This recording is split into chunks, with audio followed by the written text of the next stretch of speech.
우리 모두는 지금도 코비드-19 코로나 바이러스로 인해서 그야말로 세계적인 팬데믹 현상으로 인해서 많은 고난과 재난을 지금 겪고 있습니다. 이 코비드-19 코로나 바이러스는 작년 12월 경에 이렇게 발생을 했습니다. 중국 우한에서 발생한 것으로 우리들에게는 잘 알려져 있습니다. 그러나 그것이 이제 미국에 사는, 특별히 이제 미국 뉴욕 시리 안에 살고 있는 우리들에게까지 엄청난 참 고통과 힘든 일들로 지금 다가왔고 지금도 우리들은 겪고 있습니다. 지금까지 미국에서는 어제 통계를 보니까 860만 명의 코로나 바이러스 감염자가 있다, 확진자가 있다, 이렇게 보고가 되고 있고, 그리고 사망자가 미국에서 22만 5천 명에 이른다 하는 그와 같은 보고도 있었습니다. 뉴욕시는 어떤가? 뉴욕시는 약 26만 명이 지금 확진자, 감염자로 드러나 있고, 그리고 2만 4천 명의 사망자가 나왔다 하는 보고를 제가 받았습니다. 그럼에도 불구하고 어느 정도 다행인 것은 뉴욕시의 그 감염자는 상당히 많이 줄어들었다. 그래서 어제 날짜만 해도 타주에 비하면 또는 다른 큰 대도시에 비하면 엄청나게 적은 수에 그렇게 나타나 있습니다. 그래서 어제 755명의 감염자가 나타났다 그랬습니다. 그리고 사망자는 단 한 명이 나타났습니다. 그래서 최근에는 10명 미만의 그와 같은 이제 사망자로서 뉴욕시의 그와 같은 방역 대책이 상당히 효과를 보고 있는 것이 아닌가 그렇게 추정하고 있습니다. 그러나 이 재정적인 피해는 그 이유로 인해서 엄청나다 할 수가 있겠습니다. 막대한 지금 손실을 보고 있는데 뭐 세탁소라든지 또는 레스토랑, 또 음식점, 맨해튼뿐만이 아니라 이곳에 있는 많은 또 이제 한인들도 그와 같은 어려움을 겪고 있습니다. 교회도 마찬가지 아니었습니까? 교회도 3월 하순부터 이제 교회가 예배드리는 일을 이제 폐쇄하게 되었고, 대신 이제 영상으로 또는 이제 온라인 스트리밍으로 그렇게 예배를 송출하는 그와 같은 일들이 있었습니다. 지금도 어느 정도 많이 이제 회복이 되었습니다만은 현장 예배가 실시되었지만 그것도 이제 한정적인 숫자만 이렇게 예배 드릴 수 있게 되었고, 또 이제 많은 교회들이 현장 예배와 더불어서 온라인 스트리밍으로 그렇게 또 이제 예배를 드리도록 하고 있는 것을 찾아볼 수 있습니다. 이것이 언제까지 계속될 것인가 하는 그와 같은 이야기는 계속해서 이제 보도가 되고 있는데, 아마 내년 상반기까지 또는 내년 하반기까지 이와 같은 상태가 지속되지 아니할까 그렇게도 생각이 되어집니다. 최근에 그 치료제인 코로나 바이러스 치료제인 렘데시베르라고 하는 것이 이제 FDA에서 어제 승인을 받았습니다. 그리고 이제 얼마 있지 않으면 적어도 이제 연말이나 내년 초쯤에 가면은 코로나 바이러스 이제 백신이 이제 나오지 아니할까 하는 그와 같은 보도도 이어지고 있습니다. 그럼에도 불구하고 이제 치료제가 계속 나와야 될 것이고, 또 백신이 나와도 그것이 전 국민에게 그것이 보급이 되어야 되기 때문에 상당한 시일이 필요하리라 그렇게 생각이 되어집니다. 뉴욕에서는 이제 학교가 개교가 되었습니다만은 학부모들이 학교에 자기 자녀들을 보내지 아니하는 경우도 이제 많이 있고, 또 애프터스쿨하는 또 이야기를 제가 가끔 이렇게 듣는데, 열어도 학생들이 오지를 않기 때문에 70명이었던, 뭐 우리 교회는 아닙니다만은, 애프터스쿨 아닙니다만은 70명 되는 애프터스쿨 학원에서 학생들을 모집했더니 겨우 서너 명만 이렇게 등록을 해서 애프터스쿨 하는 그 어떤 학원도 엄청난 힘든 일들을 겪고 나가고 있다 그랬습니다. 지금 뉴욕에서는 이제 식당이 조금 이제 열지 않았습니까? 그래서 이제 아웃도어에서 열다가 지금 이제 인도어에서도 식당이 문을 열고 그렇게 하고 있습니다. 아마 여러분들도 아웃도어뿐만이 아니라 인도 식당에 들어가서 식사하신 그와 같은 경험도 있는지 모르겠습니다. 그럼에도 불구하고 계속적으로 마스크를 사용하고 그 다음에 6feet 소셜 디스턴싱을 계속 하라고 하는 그와 같은 일들이 있습니다. 그것도 우리들이 계속해서 잘 지켜나가서 더 많이 확산되는 일들을 막아야 되지 아니할까 이렇게 여겨지기도 합니다. 이 마스크를 쓰는 일들과 이 소셜 디스턴싱 하는 일이 우리들에게 있어서는 아마 처음으로 전체적으로 겪는 일이 아닌가 생각이 되어집니다. 이것을 일컬어서 사람들은 이제 New Normal 이렇게 말하고 있지 않습니까? 이와 같은 일들이 계속해서 진행되어질 경우에 이와 같은 일들로 인해서 이제 고착화될 가능성도 없지 않아 있다 이렇게 생각이 되어집니다. 또다시 제2차 그 팬데믹이 뉴욕은 아니겠지만은 지금 이제 남부 또 이제 캘리포니아주 뭐 LA 그쪽에 상당히 많이 이제 퍼져나가는 이제 그와 같은 것을 보게 됩니다. 여하튼 이러한 참으로 어렵고 힘든 고통의 시간일지라도 우리 그리스도인들은 이와 같은 일에 너무 두려워하지 말아야 될 것입니다. 마스크와 소셜 디스턴싱, 사회적 거리 두기를 우리들이 잘 준수해 나가되 그와 같은 일들을 뛰어넘는 서로 참 연락하고 서로 참 간접적인 교제하는 일, 그래서 사랑의 공동체를 이루어 나가는 일들이 교회에서 잘 이루어져야 되겠다. 사랑의 공동체를 이루어 나가는 일이 이루어져야 되겠다라고 하는 생각을 마음에 많이 갖습니다. 그래서 소셜 디스턴싱 그 이상으로 스피리추얼 펠로십, 영적인 이 친교가 비록 떨어져 있다 할지라도 또 일주일에 한 번 이렇게 모인다 할지라도 모여서 또 곧 이어서 헤어진다 할지라도 그와 같은 일들을 통해서도 서로 참 사랑과 믿음과 서로 참 신뢰하는 그와 같은 아름다운 사귐의 모습은 계속 있어야 되리라고 믿습니다. 이러할 때일수록 우리들은 하나님 사랑 또 형제 자매에 대한 사랑, 이웃 사랑을 더 크게 더 높게 더 넓게 이렇게 이루어 나가야 되지 않나 그렇게 믿습니다. 오늘 이렇게 말씀을 드리는 이유는 우리들이 이 고난받는 시대에 이 사도 베드로가 베드로전서 3장에서 우리들에게 주는 교훈을 우리들이 받기 때문입니다.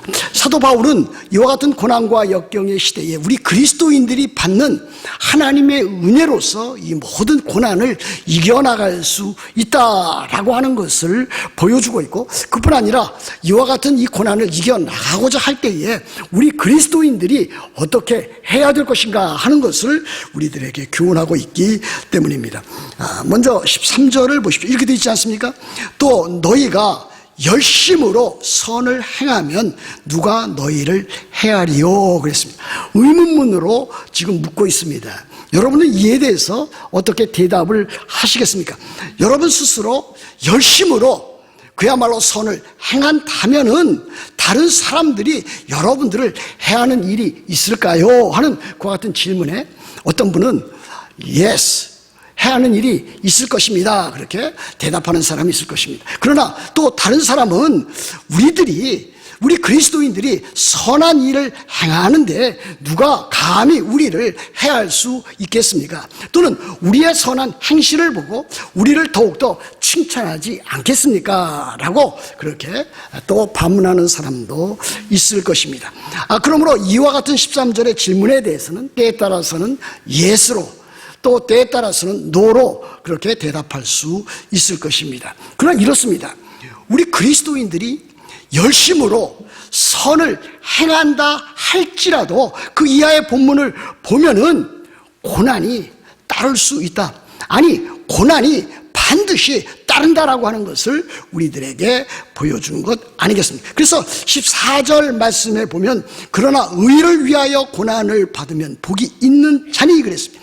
그리스도인들이 의를 위해서 선을 행하면 그때에 참으로 이와 같은 고난이 따를 것이다 라고 하는 것을 말하고 있습니다. 또 17절에 보시면은 선을 행함으로 고난 받는 것이 하나님의 뜻일진데 이렇게도 가르치고 있습니다. 선을 행함으로 고난 당하는 일이 우리 그리스도인들에게 우리 교회에 믿음을 가진 신실한 사람들에게 있을 것인데 이와 같은 일에 대해서 우리들이 바른 교훈을 받아야 될 것이다 하는 것입니다. 이렇지 않겠습니까? 너희가 열심으로 선을 행하면 누가 너희를 해하리요. 그러나 의를 위하여 고난을 받으면 복이 있는 자니. 이것을 보았을 때에 일반적으로 우리들이 살아갈 때에 선을 행하면은 상대적으로 우리들이 당하는 그와 같은 고난이라든지 고통이라든지 핍박은 줄어들 수도 있고 적어질 수도 있습니다. 그러나 우리들이 살아나가는 동안에 그리스도인들이 그리스도인답게 살아가면은 반드시 거기에 따른 악한 사람들, 불신자들, 그리고 세상 사람들로부터 핍박과 고통과 고난이 반드시 따른다라고 하는 것을 보여주고 있습니다. 그러므로 여기에서 우리들이 참 의를 위하여 고난을 받으면 복이 있는 자니 했을 때에 이것은 현실적인 복을 가리키기도 하지만은 이것은 앞으로 우리 그리스도인들에게 다가올 영원한 하나님 나라의 복, 새하늘과 새 땅의 복, 궁극적이고 최종적인 그와 같은 복을 가리킨다고 말할 수 있을 것입니다. 그러므로 우리들이 이 세상 살면서 참으로 반드시 의롭게 선하게 성결하게 깨끗하게 선을 행함으로 그렇게 살아야 될 것이고 그것으로 인해서 많은 고난을 받게 될 때는 이 고난이라고 하는 것 이와 같은 어려움 선을 행하다가 받는 이 고난은 하나님께서 우리들 그리스도인들에게 주는 축복이요 복이다 그렇게 우리들이 여겨야 되리라고 믿는 것입니다. 오늘은 종교 개혁주일입니다. 종교 개혁주일은 우리 위대한 종교 개혁자 마틴 루터가 1517년 10월 31일 비텐베리 대학 그 안에 있는 그 성당에 95개 조항의 그 논제를 이제 프린트해서 거기에 인쇄해서 이제 망치로 못을 박아서 거기에 걸어 놓았습니다. 저도 그것을 읽어본 적이 있습니다만은 그것을 통해서 이제 종교 개혁의 불길은 이제 활활 타오르게 되었고 또 그 뒤를 이어서 우리들이 참 존경하고 우리들이 또 지향하고 있는 우리들이 존 칼빈의 그 개혁주의 그와 같은 칼빈주의가 이렇게 또 칼빈에 의해서 종교 개혁을 그 당시에 시대적으로 완성했다. 우리들은 그렇게까지 말을 할 수 있습니다. 여러분들이 잘 아는 찬송가 있지 않습니까? 내주는 강한 성이요 방패와 병기 되시니 이와 같은 그 찬송이 누구에 의해서 작사 작곡이 되었는가? 그 위대한 마틴 루터 종교 개혁자에 의해서 작사 작곡이 되었다. 거기 그 가사 보면 이렇게 되어 있습니다. 내주는 강한 성이요 방패와 병기 되시니 큰 환난에서 우리를 구하여 내시리로다. 3절 말씀에 보면은 3절 9절에 보면 이 땅에 마귀 들끓어 우리를 삼키려 하나 겁내지 말고 섰거라 진리로 이기리로다. 친척과 재물과 명예와 생명을 다 빼앗긴데도 진리는 살아서 그 나라 영원하리라. 아멘. 이렇게 맺고 있습니다.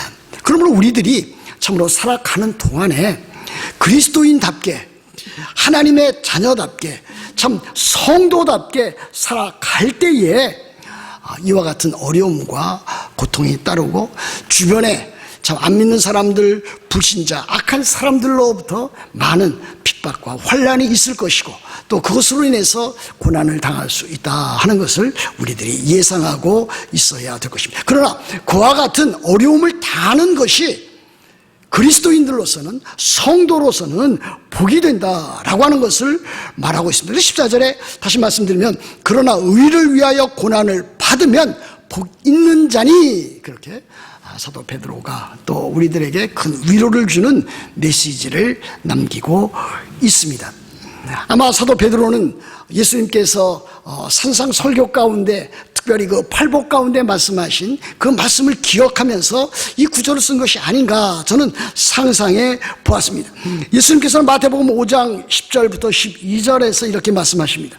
의를 위하여 박해를 받은 자는 복이 있나니 천국에 그들의 것입니다. 나로 말미암아 너희를 욕하고 박해하고 거짓으로 너희를 거슬러 모든 악한 말을 할 때에는 너희에게 복이 있나니 기뻐하고 즐거워하라. 하늘에서 너희의 상이 큽니다. 너희 전에 있던 선지자들을 이같이 핍박하였느니라. 이렇게 예수님의 산상 설교 가운데 팔복 그 일이 기록되어져 있습니다. 여러분 그리스도인들에게는 그의 삶 가운데 특별히 그가 신실하게 참으로 거룩하게 의를 위하여 선을 위하여 선을 행함으로 그렇게 살아갈 때 반드시 참으로 핍박이 따른다라고 하는 것 기억해야 될 것입니다. 나는 참 이 세상 살아가면서 신앙생활에 나간다면서 이 세상 살면서 아무런 핍박이라든가 아무런 고난이라든지 아무런 참 외부 세계로부터 안 믿는 사람으로부터 당한 것이 전혀 없다 이렇게 말하는 사람은 대단한 참 복을 받은 사람인 것 같지만 실상은 그렇지 않다라고 하는 사실입니다. 고난과 핍박이 없다고 하는 것은 그가 나 자신은 그리스도인이 아니다 이렇게까지 말해야 될 것입니다. 그리고 고난 받는다는 그 자체가 하나님의 복이 있다 그렇게도 말하고 있기 때문입니다. 그렇다면 우리 그리스도인들이 참으로 이와 같은 험난한 세상 가운데서 또 고난과 또 의를 행하다가 많은 핍박과 환난을 받는 이 세상에서 어떻게 살아야 될 것인가? 이 사도 베드로는 오늘 본문 가운데서 세 가지를 우리들에게 교훈으로 주고 있습니다. 첫 번째는 무엇입니까? 14절 하반절에 있는 말씀입니다. 그들이 두려워하는 것을 두려워하지 말며 근심하지 말고 그랬습니다. 여기서 그들이라고 하는 것은 악한 사람들, 세상 사람들 가운데 기독교인과 교회를 핍박하는 그와 같은 자들을 말하고 있습니다. 그들이 두려워하는 것을 두려워하지 말아야 된다. 다시 말하면 쉽게 표현할 수 있다면은 그 악한 사람들이 너희를 예수 그리스도를 믿는 신자들을 참으로 협박하고 박해하고 참으로 두렵게 할 때에 그와 같은 일에 대해서 결코 두려워하지 않아야 된다라고 하는 것을 보여주고 있고 더 나아가서 그와 같은 일들로 인해서 근심해서는 안 된다라고 하는 것을 가르치고 있습니다. 우리들이 어떻게 해서 그럴 수가 있겠습니까? 참으로 우리들이 때에 따라서 안 믿는 사람들 또 교회를 핍박하는 사람들 그것이 이제 가정이라든지 교회에서 직장에서 일터에서 그와 같은 것을 경험해 나갈 수 있는데 그와 같은 일들을 만날 때에 우리들이 어떻게 그들을 두려워하지 않을 수 있겠는가? 그와 같은 일들로 인해서 염려하고 근심하지 않을 수 있겠는가 하는 그와 같은 것입니다. 그와 같은 일들이 있을 때에 누구든지 처음에 겪는 것은 그와 같은 일들을 만나면 저부터도 상당히 두려워하고 염려하고 근심하고 어떻게 하든지 그것을 피해 보려고 할 것입니다. 그러나 돌이켜보면은 또 정신 차려서 믿음으로 신앙의 눈으로 그것을 바라볼 때에 참으로 하나님께서 주시는 하나님의 말씀을 통해서 그와 같은 것을 물리쳐 나가며 오히려 그와 같은 일들 가운데서 확신과 능력과 마음의 평안을 얻는 것을 볼 수가 있습니다. 그러므로 우리들은 이 고난의 시대에 사람이나 환경을 두려워하지 말아야 될 것입니다. 시편 118편 6절에 시편 기자는 이렇게 기록해 놓았습니다. 여호와는 내 편이시라 내가 두려워하지 아니하리니 사람이 내게 어찌할까 그렇게 고백하고 있습니다. 여러분 힘들고 어려울 때 있습니다. 외부로부터 어떤 압박을 받을 때가 있습니다. 저도 그와 같은 때가 상당 부분 있었습니다. 그럴 때만 기억해야 될 것은 하나님 여호와 하나님은 내 편이시다. 사람이 또는 환경이 그 누구가 그 무엇이 나를 두렵게 하려 하는 그와 같은 믿음을 가지고 물리쳐 나가는 저와 여러분들이 되어야 될 것입니다. 시편 3편 5절과 6절에도 이와 같은 말씀이 있습니다. 다윗의 시편으로 알려진 이 시편 가운데 다윗은 이렇게 고백하고 있습니다. 내가 누워 자고 깨었으니 여호와께서 나를 붙드심이로다. 천만인이 나를 에워싸 진친다 할지라도 나는 두려워하지 아니하리다. 이렇게 고백하고 있습니다. 여러분들이 사람을 두려워하거나 환경을 두려워하는 그와 같은 일이 있다면 그 사람은 하나님을 두려워하지 않는 사람입니다. 하나님을 경외하지 않는 사람입니다. 하나님을 두려워하지 아니하고 하나님을 경외하는 사람은 사람을 두려워하지 아니할 것입니다. 환경을 무서워하지 아니할 것입니다.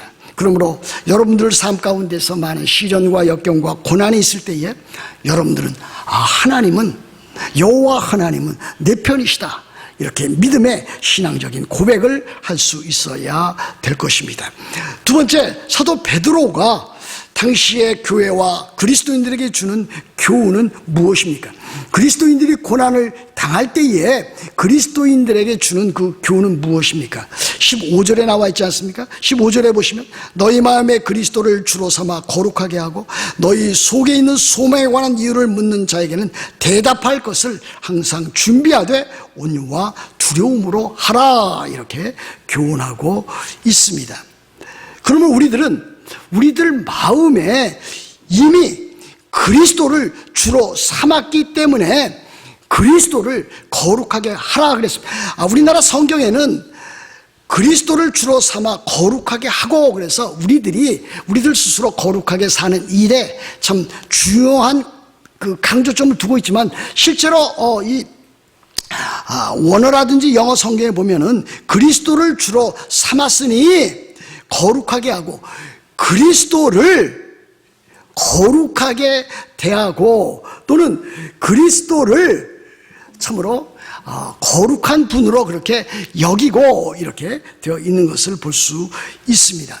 그러므로 우리들이 주기도에서 주님 가르치신 주기도에서 우리들이 기도하는 것과 마찬가지로 이름이 거룩히 여김을 받으시옵고라고 하는 것은 바로 하나님 아버지의 이름이 거룩히 여김을 받도록 하는 것처럼 예수 그리스도의 그 거룩하신 이름이 거룩하게 될 수 있도록 우리들의 신앙적인 삶을 이렇게 살라고 하는 그와 같은 교훈이 되는 것을 볼 수가 있습니다. 그러므로 우리들은 이와 같은 시기에 있어서 참으로 하나님 앞에서 예수 그리스도를 주로 삼아서 예수 그리스도를 믿는 사람답게 예수 그리스도를 높이고 예수 그리스도에게 영광을 돌려드리고 예수 그리스도께서 원하시는 일은 우리들이 개인적으로 가정에서 일터에서 교회에서 그와 같은 일들을 감당해야 될 줄로 믿는 것입니다. 그 다음에 나와 있는 것이 무엇입니까? 우리에게 너희 속에 있는 소망에 관한 이유를 묻는 자들에게 대답할 것을 항상 준비하되 온유와 두려움으로 하라 그랬습니다. 사람들이 우리들에게 물을 것입니다.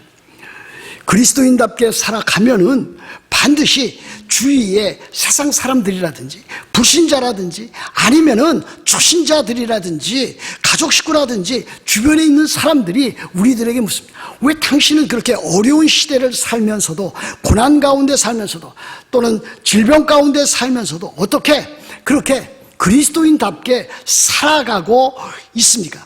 어떻게 마음의 평안과 기쁨과 즐거움 가운데서 그렇게 살아가고 있습니까? 이와 같은 것을 반드시 묻는다라고 하는 사실입니다. 그것이 너희 속에 있는 소망에 관한 이유를 묻는 것과 다름이 아닙니다. 여기는 소망이라고 하는 것은 무엇입니까? 우리들 자신의 그와 같은 인간적인 계획이라든지 또 희망사항이라든지 그것을 말하는 것이 아니라 베드로전서 1장 3절에 나타나 있는 이 소망은 산소망, living hope를 가리키고 있습니다.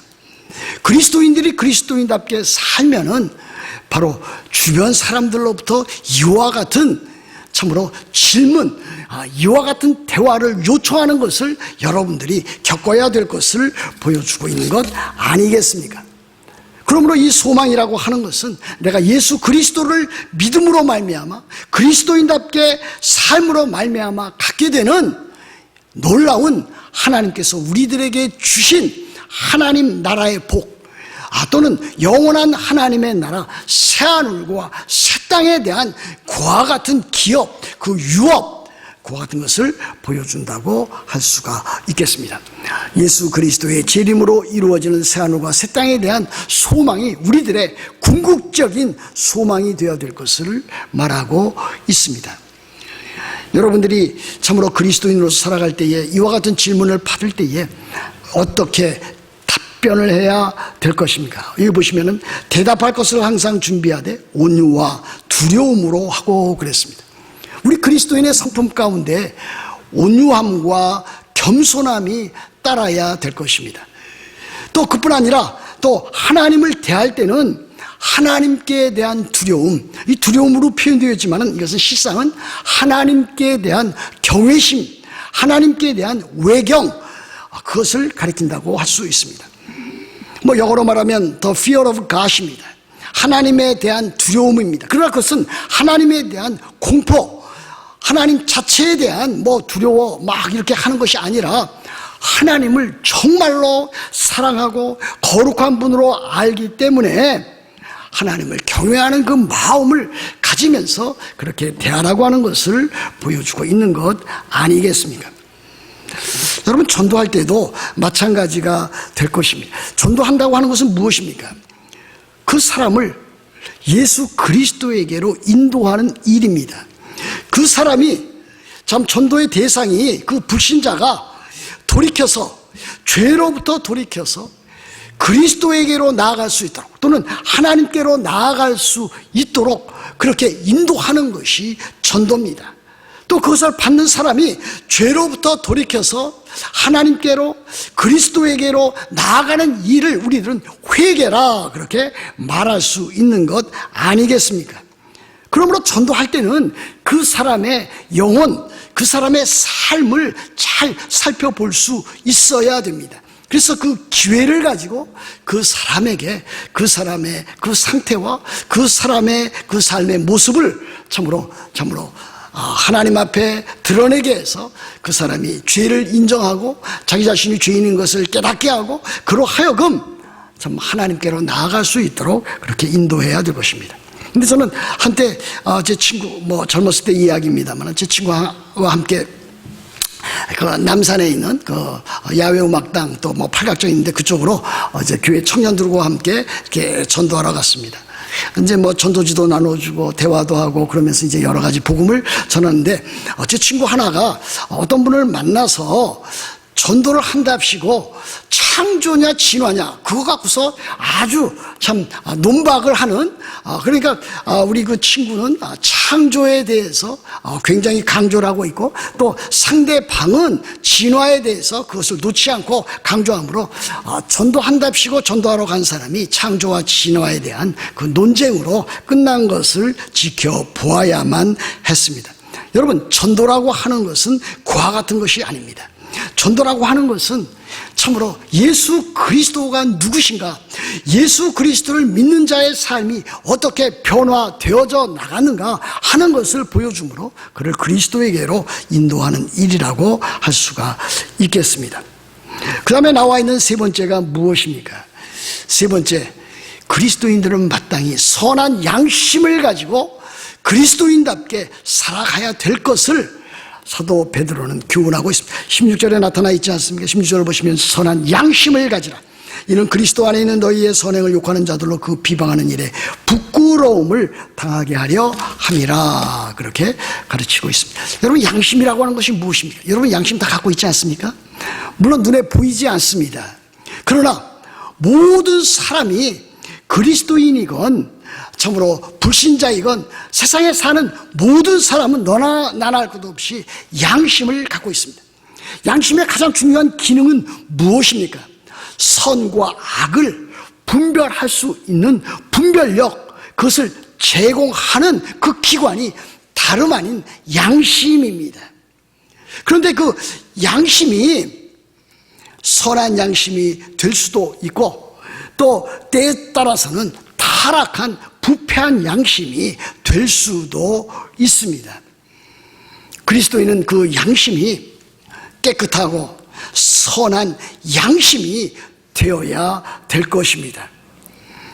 하나님의 말씀을 따라서 진리를 따라서 참으로 한 걸음 한 걸음 그렇게 생각과 말과 행실을 갖게 되면 그는 계속해서 깨끗한 양심을 가지고 선한 양심을 가지고 바른 신앙생활을 할 수가 있을 것입니다. 그렇지 아니하고 신자라 할지라도 깨끗하지 아니하고 선한 양심을 갖지 아니하고 자기 마음대로 세상 가치관에 따라서 세상 사람들처럼 그렇게 살아간다면 그는 불량한 양심이 되고 더럽고 추한 양심을 갖게 되어서 그의 삶은 불행한 삶으로 그렇게 떨어질 수밖에 없는 것을 알 수 있겠습니다. 그렇다면 우리들이 선한 양심을 갖기 위해서 어떻게 해야 될 것입니까? 가장 여러분들이 강조해 나갈 것은 하나님의 말씀인 성경이 가르치는 그 교훈대로 살아가야 될 줄로 믿는 것입니다. 하나님의 말씀이 무엇을 가르치고 있는가? 무엇을 교훈하고 있는가? 성경의 진리가 참으로 나에게 오늘의 나의 삶에 무엇을 보여주고 있는가? 이와 같은 하나님의 말씀에 대한 성경에 대한 진리에 대한 교리에 대한 확고부동한 그와 같은 지식이 있어야 됩니다. 그러기 위해서 우리들은 성경을 읽어나가면서 하나님은 누구신가? 예수 그리스도는 누구신가? 하나님은 누구시며 하나님이 하신 일은 무엇인가? 예수님은 누구시며 예수님께서 하시는 일은 무엇인가? 또한 우리 자신은 누군가? 우리가 죄인으로서 어떻게 하면 구원을 받게 되었는가? 이와 같은 일에 대해서 우리들이 잘 배워나가야 할 그 필요성이 있습니다. 그뿐만이 아닙니다. 우리들은 교회가 무엇이며 우리들이 살아나가는 데 있어서 참으로 참된 인간의 소망이 무엇인가? 산 소망이 무엇인가? 새하늘과 새 땅이 무엇인가? 우리들이 살아나가는 동안에 참 우리들이 배워야 될 것은 우리들이 죽으면 과연 우리들 자신은 어떻게 될 것인가? 또 예수 그리스도께서 영광 가운데 재림하시면은 어떻게 우리들은 육체적인 부활을 갖게 될 것이고 영원한 하나님의 나라 새하늘과 새 땅에 들어가게 될 것이고 이와 같은 성경 전체에 대한 우리들은 바른 이해와 믿음과 확신을 우리들이 가져야 될 줄로 믿는 것입니다. 오늘 사도 베드로는 고난의 시대를 살아가는 그 당시에 그리스도인들, 성도들에게 교훈했습니다. 이 교훈은 오늘을 살아가는 우리들에게도 저는 동일하게 교훈으로 주어진다고 믿습니다. 우리들이 살아갈 때에 참으로 우리들은 의를 위하여 선을 행함으로 모든 고난 가운데서도 우리들은 승리해 나갈 것이고 우리들이 다른 사람들로부터 많은 참으로 그리스도인의 삶에 대해서 질문을 받을 때 산 소망이 무엇인지 질문을 받을 때에 그 소망에 관한 이유에 대해서 늘 마음에 준비를 해야 될 것이되 온유와 두려움으로 다른 사람에 대해서는 온유하게 하나님께 대해서는 참으로 경건한 두려움을 우리들이 가지면서 하나님께 대한 경외심을 가지면서 또 선한 양심을 가지면서 우리들의 신앙생활을 바르게 해야 될 줄로 믿습니다. 그와 같은 삶을 살아가시기를 우리 주 예수 그리스도의 이름으로 축복합니다.